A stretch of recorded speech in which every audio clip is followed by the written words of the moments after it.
Ito na po yung finished product nating lods. Yung nilagang baboy kayo na, nilagyan natin ng sotahon. Kumbaga, niluto lang natin ulit, iniba lang. Yan, oh. Sarap lods. Kain na lods. Napakasarap ito lods. Kain na. Masarap. Medyo malamig pa ngayon. Kaya napakasarap ito. What's up mga kawaray? Oras naman ng pagluluto ng hapunan. Gabi na naman mga kawaray. Kaya magluluto tayo ng ulam pang hapunan. So mga kawaray, gagawa lang natin ng panibagong luto itong ulam namin tirakin ng tanghali. May tira kami kanina ng tanghali na nilagang baboy. Ngayon, ibahin naman na ng luto.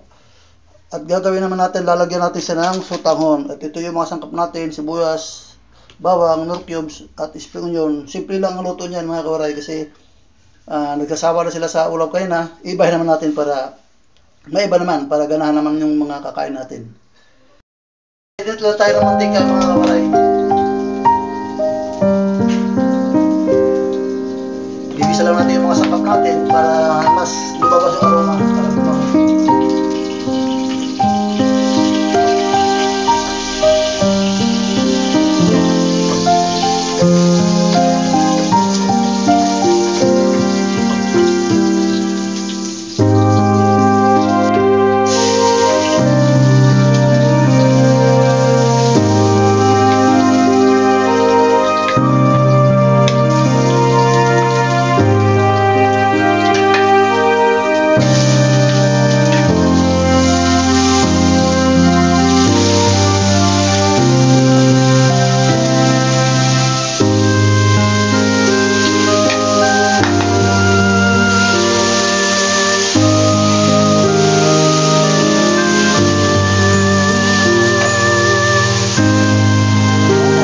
Diba?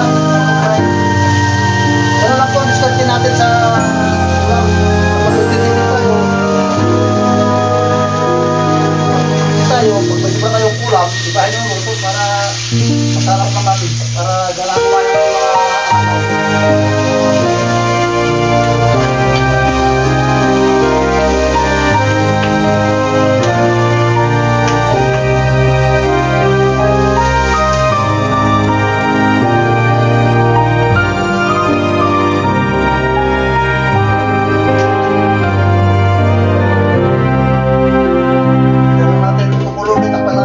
papakuloy lang natin ng 5 minutes lang.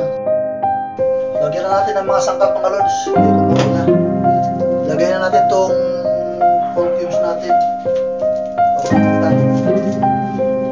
Mga pampalasa.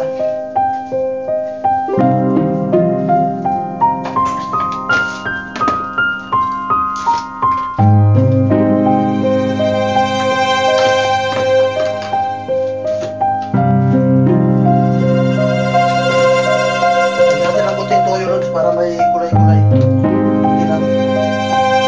Pakulay-kulay lang yung sabaw. At saka nga patis.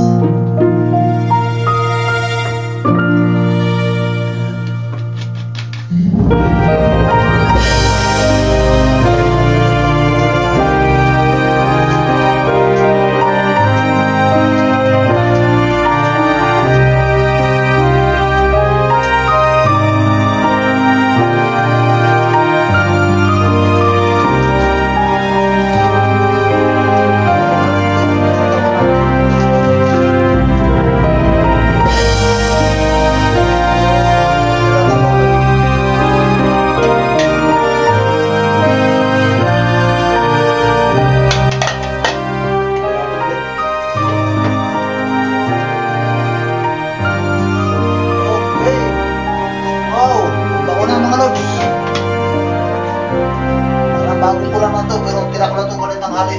Ginawa lang natin paraan para bagong ulam naman mga lods. Titikman lang natin lasa nito lods ang sabaw.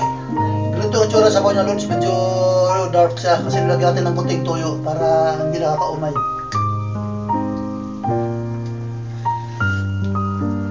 Ganun lods, gaganahan talaga mga chikitik nito para ano natin ng mga 3 minutes lang. Tingnan natin ulit. Yun oh!